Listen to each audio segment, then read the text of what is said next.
د خیبر پښتونخوا قبایلي سیمې مومندو په پنډیالۍ او نورو سیمو کې مقامي زمیندار داسې بهرنۍ سبزیانې کري کومې چې بهر ته برآمد کولی شي او د بهر نه ملک ته د سرمایه کارۍ یوه اهمه ذریعه ده. خو د سیمې کروندګر د سبزیانو کرلو کې د اوبو د کمي په شمول د یو شمېر مسلو سره مخ دي.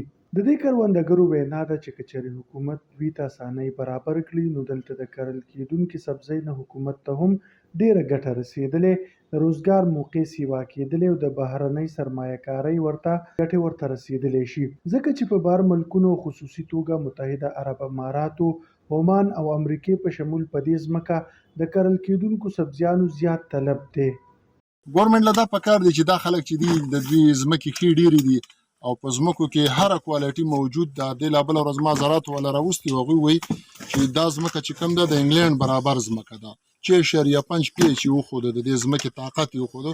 6.5 هغوی ډېر په محنت باندې راولي، دلته اټومیټک میلاو ده. له بده مرغه د دې خلکو اوبه نشته دی.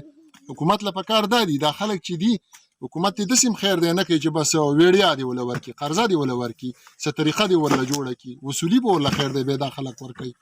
موږ چې کوم فیزیبل ځایونه دي، فیزیبل زمیندار دي چې هغوی ته کار وشي، لینډ لیولینګ وشي، دا بنجر ځمکې آبادي شي، نو دغه رنګ به زموږ په زراعت شعبه کې بهتري راشي. خاوره کوم الله تعالی د خلکو له ورکړې ډېره فرټایل خاوره ده، ډېر سایل دې کې دا ایبیلیټي شته، په دې کې زنک، میګنیشیم، پوټاشیم، هر یو دغه چې څومره دغه شته دی، صلاحیت شته چې هر یو څیز چې کوم دی راوټوکوي او هغه نه پیداوار زمیندار ته وشي.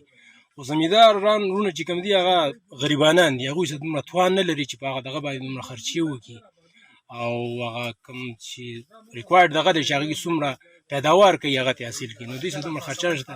د اوبو په واپر مقدار سره دلته میلاویږي، خو د اوبو دپاره هغه ریسورس هغه ټینکۍ وغیره دا نشته، زمیندار دومره دغه نه لري.